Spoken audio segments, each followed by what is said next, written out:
এক অভূতপূর্ব প্রতিমা তৈরি করে সাড়া ফেলেছেন গোবিন্দ পাল। গোবিন্দ পাল অনেক বড় শিল্পী, কিন্তু রয়ে গেছেন কোথাও অন্ধকারেই। কলকাতার তাবর তাবর শিল্পীদের সামনে তার নাম হয়তো খুব একটা উচ্চারিত হয় না, কিন্তু গোবিন্দ পাল স্বয়ং বিশ্বকর্মা। আসলে খুব একটা সংবাদপত্র, সংবাদ মাধ্যম বা ইউটিউবাররাও কখনো আসেন না গোবিন্দ পালের কাছে। অথচ চক শ্রীকৃষ্ণের প্রতিমা নিয়ে কিন্তু আগ্রহ পুরো হাওড়া জেলায়। হাওড়া থেকে শুরু করে উত্তর চব্বিশ পরগনা, মেদিনীপুরে গোবিন্দ পালকে অনেকেই চেনেন, তার প্রতিমার প্রশংসা করেন। তিনি বহু সুন্দর সুন্দর প্রতিমা উপহার দিয়েছেন বিভিন্ন পুজো কমিটিকে, এবং সেই প্রতিমাগুলো কোথাও বাংলায় ফার্স্ট, সেকেন্ড, থার্ডও হয়েছে। তবে এই গোবিন্দ পাল মানুষটা প্রচারের বিমুখে থাকতে পছন্দ করেন। আমি অনেক অনুরোধ করার পর তিনি আমাকে সাক্ষাৎকার দিলেন। অনেকেই চক শ্রীকৃষ্ণর যে মণ্ডপের প্রতিমাটা নিয়ে বলো যে কে শিল্পী। আমি কিন্তু আগেরবার এসেছিলাম, শিল্পীর খোঁজ পাইনি, এবারে কিন্তু চলে এসেছি। নমস্কার গোবিন্দবাবু। গোবিন্দ পাল আমার সামনে দাঁড়িয়ে।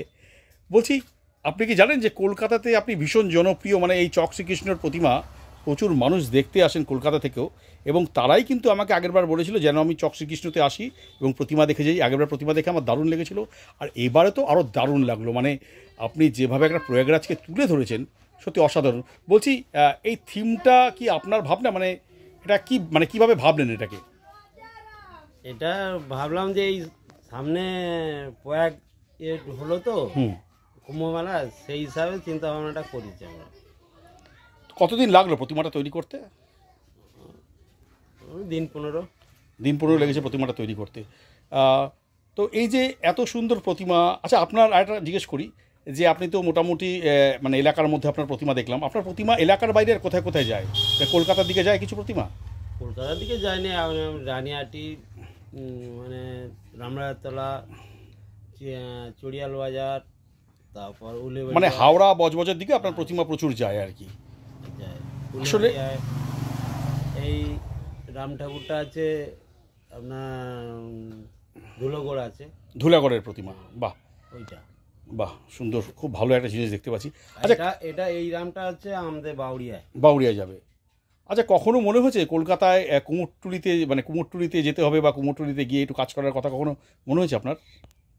সেরম চিন্তা ভাবনা, আমি এখানেই থাকি, এখানে মানে এখানকার মানুষদের যে ঠাকুর আমার পছন্দ হয়, সেইটুকুনি খুশি। আমি বেশি বাইরে যেতে চাই না। কুমোরটুলির সাথে কি আপনার কোনো রক্তের সম্পর্ক আছে ওখানকার কোনো শিল্পীর সাথে? মানে আমাদের কাছে একটা অনেকেই বলে যে নেপাল পাল, গৌরাঙ্গ পালের সাথে তারা নাকি আপনার রিলেটিভ। এটা কি কতটা সত্যি এটা? না না না না, আমার জ্যাঠামশাই ছিলেন নামকরা শিল্পী। উনি আমার ঠাকুরদাদা ছিলেন সাধন পাল, ওনার কুমারটুলিতে বাড়ি ছিলেন। আচ্ছা, তা আমার জ্যাঠামশাই এখানে চলে আসেন। আচ্ছা আচ্ছা। জ্যাঠামশাই এক সময় মানে গভর্নমেন্ট আর্ট কলেজের ছাত্র ছিলেন। আচ্ছা, সেটা আবার বলুন, বুঝতে পেরেছি। মানে রমেশ পাল, ওনার সাথে ওনারই বয়সীর সঙ্গে যোগাযোগ ছিল। তা উনি এখানে এসে প্রতিমা তৈরি করে। তারপর আমার বাবাও তৈরি করতেন। বাবাই 12-13 বছর মারা গেছেন। আচ্ছা। তারপর বাবা এবং জ্যাঠামশাইয়ের হাত ধরে আমি এই এতটা পথে গিয়েছি আর কি। বাহ, কত বছর হলো আপনি প্রতিমা করছেন মোটামুটি? আমি ধরুন 45 বছর। 45 বছর হয়ে গেল, মানে বাবার সাথেই হাত করে দিয়েছিলেন। হ্যাঁ। আচ্ছা, একটা কথা বলি, আমি এখন বয়স 63 বছর বয়স হয়ে গেল আপনার। আমি বহু জায়গায় ঘুরি, শিল্পীদের জিজ্ঞেস করি, তারা একটা কথা বলে, খুব আক্ষেপ করে যে আমাদের জেনারেশন তো প্রতিমা বানাচ্ছে, আমাদের পরের জেনারেশনে আসতে চাইছে না। এটা কি খুব সত্যি? হ্যাঁ, সত্যি।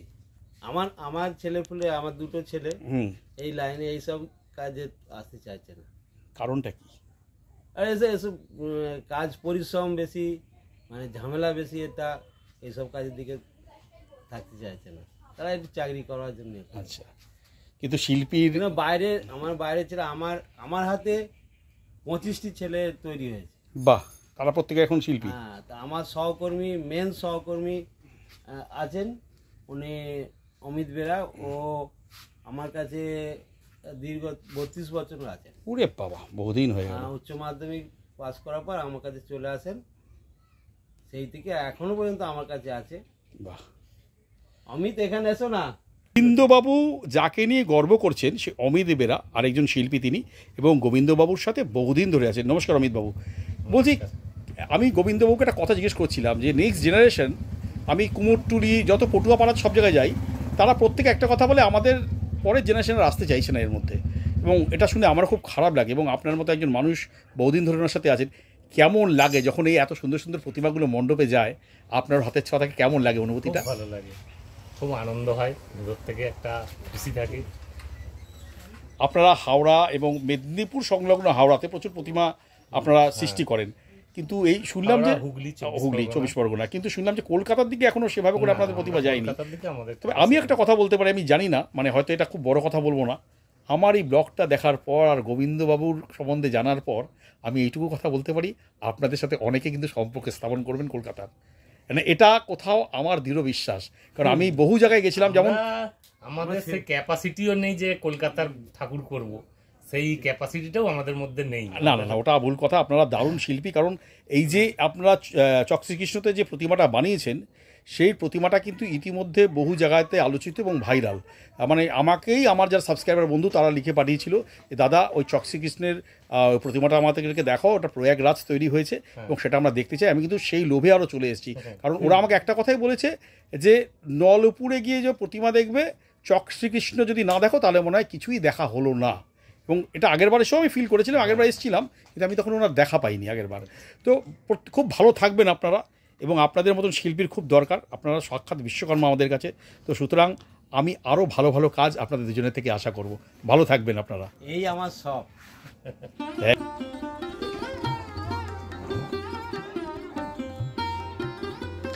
দেখো গোবিন্দ পালের সৃষ্টি এখানে রামলালা, খুব সুন্দর প্রতিমাটা দেখো, দেখতে পাচ্ছি দুর্দান্ত, এবং একটা রামের মূর্তিও দেখতে পাচ্ছি।